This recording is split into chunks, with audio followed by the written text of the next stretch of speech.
When there is a sickness or a virus or bacteria that may affect you and give you a fever, it is a means for something. And it's important for you to remember that.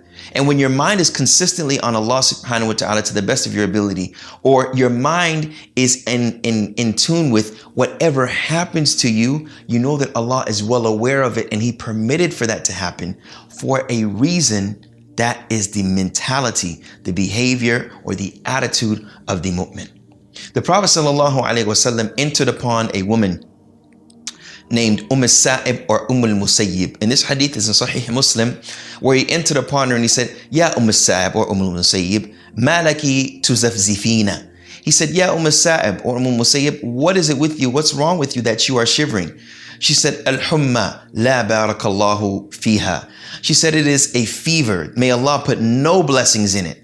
The Prophet sallallahu alaihi wasallam responded with a beautiful response, reminding her of everything that afflicts you, it is for a purpose. He said, La tasubbi al-humma, فَإِنَّهَا تُذْهِبُ خَطَايَا بَنِي آدَمَ كَمَا يُذْهِبُ الْكِيرُ خَبَثَ الْحَدِيدِ. He said, don't curse the fever.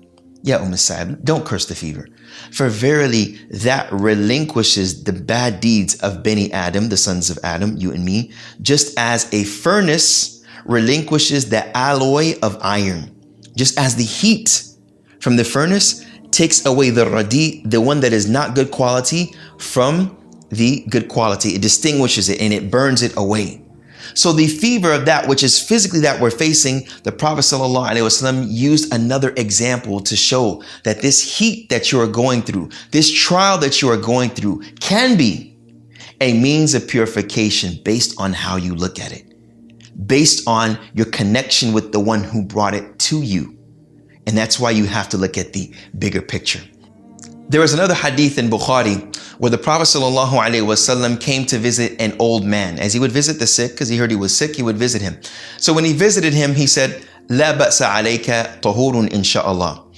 Whereupon the man responded, Tahurun, humma, tafuru ala shaykhin kabirin. He said, Tahurun, purification. This is a fever that it is fire, it is heat upon an old man.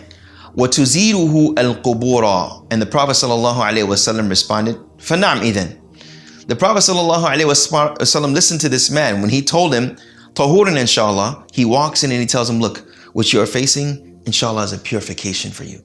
Look at it as a purification. The man responded, Tahurun, purification? Rather, this is something that is burning inside of an old man and is bringing him closer to visiting the graves.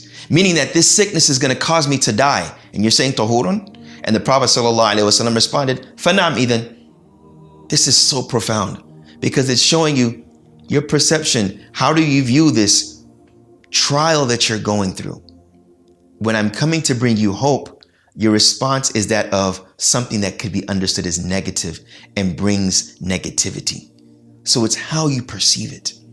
When we see this virus, brothers and sisters, if it has afflicted us or those that we love or know, how do we perceive it? Because you have to remember, this virus in and of itself, intrinsically, la darran wa la naf'an. It does not harm nor benefit you. It is with the permission of the one that has created it. So it is a medium of showing something. When this afflicts you or someone you know, you have to be mindful of the one who has created it. And remember, with his permission, it can affect you, and with his permission, he can take it away. So remember, brothers and sisters, let's stay focused on the creator of all of these things. And remember that when we turn to him and have good thoughts about him, this is what will give us a good outlook in this life, and if it may happen, in the next. May Allah subhanahu wa ta'ala cure all of the sick. May Allah subhanahu wa ta'ala make any pain they face an expiation for them of any sin or shortcomings that they face in this life, to where it will be a clean slate for them in the next. Assalamu alaikum wa rahmatullahi wa barakatuh.